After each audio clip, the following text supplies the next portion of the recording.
much for joining us today. For everyone who's here live or who's watching on Facebook, YouTube, wherever you're seeing this. Hi, I'm Sophia Lucia Perola with Garden State Film Festival.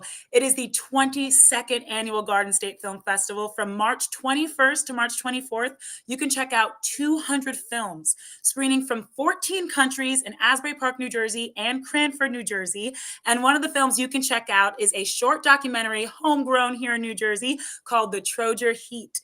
Here to talk with us is the writer, director, producer, and co-founder of the Garden State Film Festival, Diane Raver, and these two amazing people who are two of the stars in this documentary, Larry Schmidt and Carl Danish. Hello, everyone. Hi, Sophia. If I may, it's the Troger Heat. It's named Troger after Heat. a legendary surfer at the Jersey Shore, Joseph Troger, who sadly is not with us anymore. It's a tribute. Thank you for correcting that, because absolutely that is, you may, and it is extremely important, the Troger Heat. And I'm excited to talk to you guys about it. But before we get into it and you explain even more about this wonderful person and this documentary, can you guys just give us a little intro about who you are? Starting with Diane Raver. Well, I'm Diane Raver. Aside from directing this short documentary, I am the co-founder of the Garden State Film Festival, which has been a great honor and a privilege to bring to my home state. Thank you, Diane. And Larry and Carl, can you introduce yourselves? I am Larry Schmidt. I am the president of the Manasquan Board Riders Club, the current organizer for the Manasquan Classic Longboard Contest. We are about to run it for the 10th year. It's been in existence for 30 years, and now I'll let Carl Danish take over because he is the part of the brainchild behind the contest. I don't know, I'm a brainchild, but anyway, I grew up with Joey, and we grew up surfing together in elementary school, longboards, and then everything. I graduated and stuff, and we've always been in touch with each other. Joey and I have always been best friends. We both got surfboards the first time. We surfed different places. He lived in Seagirt. I lived in Manasquan. We were kids. We didn't have any driver's license, but we finally kind of met a couple times. We knew each other in class. Drew pictures, had a lot of fun, and we surfed together. And as we grew into surfing, the different experiences that we had, we always shared. When he was a little kid, we used to play with little toys in the back of the bait shop in the sand. Then as we grew older and stuff, we used to flounder fish as little kids in grammar school, and then the surfing together. And we got together on so many different occasions as we grew older. We never grew apart. And we both had a love and appreciation of not only the shortboard, but the longboard, which is where we started. Thank you, Carl. That's lovely. And before we get even more into these stories that you guys experienced and more about what you went through, Diane, can you tell our audiences a little synopsis about what the Troger Heat is about? Well, again, it's really a love letter from us to Joey Troger, who we are missing. He passed away almost a year ago. But he was one of the founders of the Manasquan Classic Longboard Contest, which I had the privilege of creating this short documentary on their 30th anniversary. And they instituted a heat, which is, I realize some people who aren't surfers don't know what that is. It's a timed competition, and they instituted a heat called the Troger Heat as a special tribute to Joey. Wow. So when did you guys start to make this documentary? When did you, what year? How long did it take to make? Well, the contest happens once a year. It's an annual contest. It's usually, is it 1 week after Labor Day or 2 weeks, Larry? Usually the Saturday after Labor Day. Fluctuates between Saturday and Sunday, but that's ideally when we try and run it. So, Joey passed away in February. Had to get it together and be there in September. It was a very hot September day, but it was good to be with everybody. And again, it was a lovely tribute that the Manasquan Classic Longboard competition did. The Manasquan Board Riders? Yeah, the Manasquan Board Riders Club, yeah. Right, did in behalf of Joe. Now, Carl and I knew Joe all of our lives, so it's, Mm. Again, it's a love letter. Yeah. What was it like for you guys, especially knowing Joe and everything, making this documentary? I imagine to be very emotional, but what are some of the feelings that what did you experience? Well, it was bittersweet for me, obviously, but I felt it was important to do. I wish Joey and I had more time together, but every day goes by and life itself goes by so quick. We were together on so many different occasions, whether shaping longboards in the back of the bait shop or whatever. And the stories he had and the stories I had that we shared, I got snagged into being a longboard contest rider and tried to raise some money for and a whole different kind of a thing. $5 here and this and that, whatever was a bet. Then it came to Joey and I and a friend of ours, Paul and Tom, and we realized, something? Let's make it. The contest was first to be nothing for bragging rights. That's all. No trophies, no nothing. Yeah, you can, yeah, whatever kind of happens, in any kind of sport or something. And as it went on, the day of the contest, the first contest, which is just bragging rights, no trophies. I got a mahogany cabinet door from a friend of mine, Robbie Zeli. And Joe and I got together. I found an old trophy from an old trophy shop with a longboarder on it, which was never existing anymore. It was metal. And then Joey and I are at the first contest. Here we are putting these little plaques and pieces together at the bait house. And then we raced and we had a little done. We went back up there and did it. But it's like we kind of got it bigger. We had better ideas and stuff built up. And that's what it turned out to be. The person who wins the contest gets this mahogany door. It's really nice cabinet door with the trophies on it, and they get to take it home. And then they only keep it for a year because they have to bring it back for the next contest. So whoever wins it next gets it. Mm-hmm. And Larry, oh yeah, go ahead, Diane. If I may, the bait house was a landmark on the Manasquan Inlet in Manasquan for those who are not local to Manasquan. Fisherman's Cove. This is all news to me because I'm from Jersey. I love Manasquan and I don't know any of this stuff. So I'm excited to see this documentary and for other people to see it and learn a lot about. It's called the Dog Beach now. It's in Monmouth County. It's not called the Dog Beach. It's Fisherman's Cove. And the bait house, it was very significant to anybody who grew up in the area. And it was owned by Carl's family. And anybody local who had spent time in the area back in the day has a bait house story. It's stuff legends are made of. So Carl's sort of playing it down, but it was the Danish family bait house, and there was a lot of great things that went on there and a lot of great memories for a lot of local people. International surfers had visited the place. It was a Aloha house or something like that, whatever, if you're in the Hawaiian kind of thing, whatever. But all the surfer community would come by and stay for all kinds of different things from all over the world. People and most famous people would stop by. But Joey and I, that was our route and stuff like that. And that's where the longboard contest was born from us. Wow.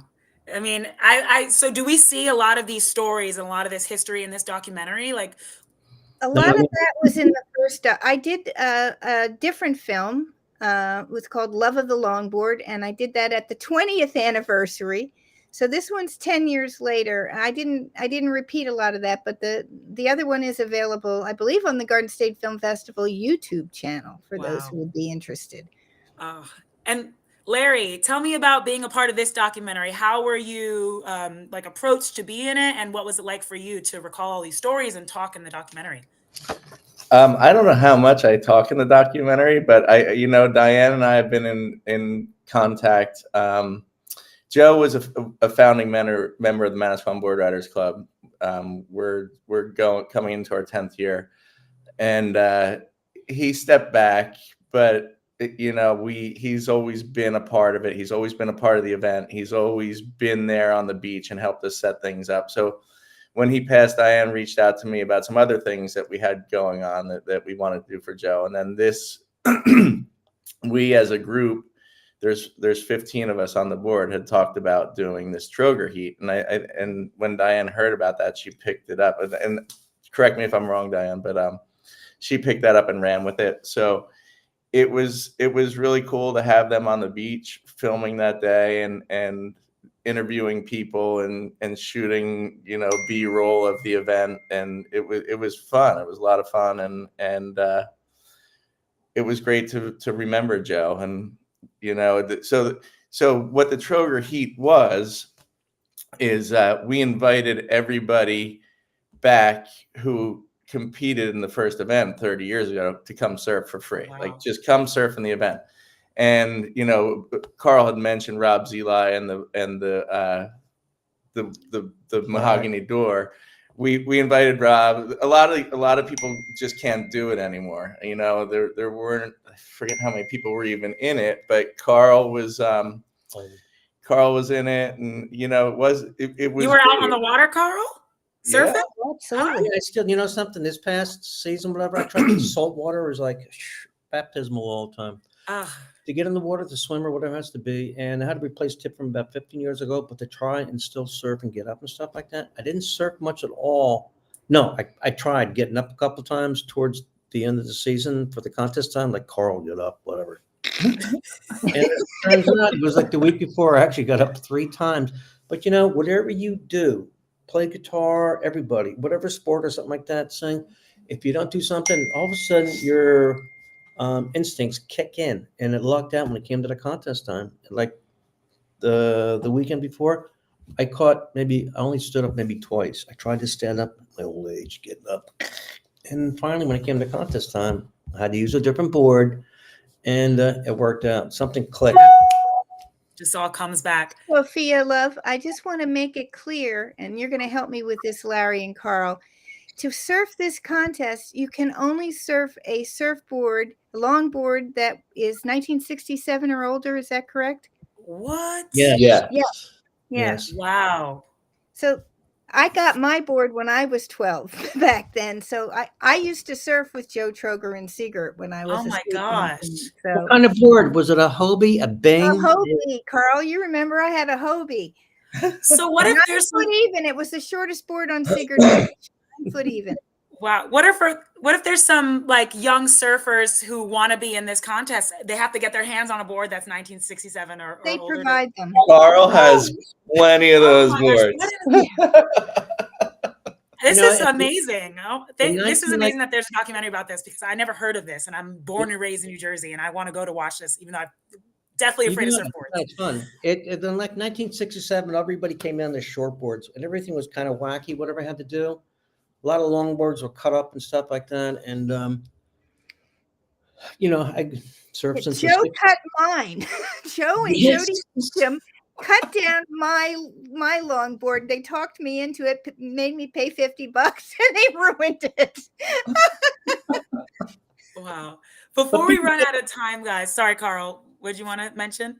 Before we run out of time, it's super important that Carl shows this off. Oh, please. The Troger Heat was actually won this year by Carl. I haven't won anything in a long time. Congratulations. Now, here's a funny story.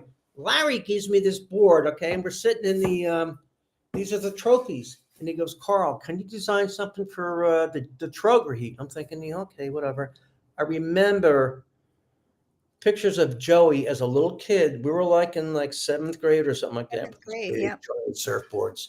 And I'm going, okay. And I'm remembering a picture that I have of Joey, a couple of them standing in his backyard holding a surfboard. So I'm thinking, okay, so I'm making this picture. And as it turns out, pull up a little bit closer. This is what I'm drawing in the tent. And what I did here, this is a picture of Joey as a kid holding one of his Bing surfboard. Little Bing sticker. And then I think, okay, the Troger trophy. And I'm thinking, okay, I hope whoever wins this enjoys what I drew. I'm sitting in the tent, the contest is going on. So as it turns out, I didn't realize I ended up winning it. Yeah. So it's safe to say that you do enjoy it. So I wanted to, but I didn't know how to put and write first place, Carl Danish. So I'm even doing this today in school. Okay.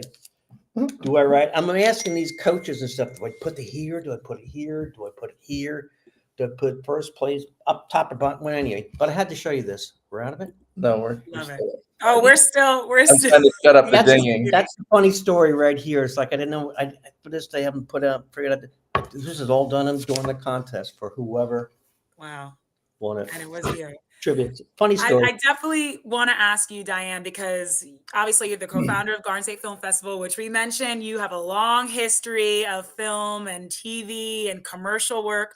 I actually found out through Lauren, who is here, hi Lauren, and through reading your bio that you were the first woman president of a commercial production company in New York City. So obviously you're a lover of film and the arts. Why do you think it's so important for people to tell stories, especially like yours with this documentary with the Troger Heat? Why do you love film? Why is it so important to continue to tell stories? Well, the power of the picture is just dramatic. I mean, especially in this day and age of social media and digital media, people don't read newspapers like they used to. Everything is visual, and it's so important that we as a community, and I'm proud to be a part of the Garden State Film Festival, which is on the forefront of freedom of speech and expression in this country, because media outlets are entertainment now. It's good to see issues from all sides, perspectives, and made from someone's heart. So thank you all for giving me the opportunity to fulfill my creative soul and to provide such a wonderful Tribute. event for our state. And shout out to Lauren and Kristen and Tatiana and Stephanie and all of the wonderful people that make this happen every year, because certainly the days of me doing it by myself are long gone. Oh, I mean, it really is. Everyone has so many good things to say about Garden State Film Festival, who I have the pleasure of interviewing. And I love that it just totally shares voices from all around the world, all different levels of experience. And we get to have amazing things like this, the Troger Heat at the Garden State Film Festival. I think it is a wonderful tribute. I didn't even know him, but I'm really excited to see this documentary and hopefully go to next year's Troger Heat for the 31st, the 31st annual. year. All right. Saturday Well, I'll after be there. Labor Day. Hopefully we'll have a bigger audience after they see this documentary too. And the film screens, for those of you who want to join us, on Sunday, March 24th at noon. Yes. At the Asbury Lanes. Asbury Lanes. The film block will be 12 to 1:45 p.m. Definitely check it out. I'm sure you'll be there, Diane Raver, Larry and Carl. Are you going to make it? Oh, yeah. Oh, yeah. Oh, lovely. So you can meet these amazing people. Thank you, everyone, for tuning in today. Thank you all for joining me. Congratulations. And I'll see you guys at the festival. Thank you, Sophia. Thank you. Yes. Bye.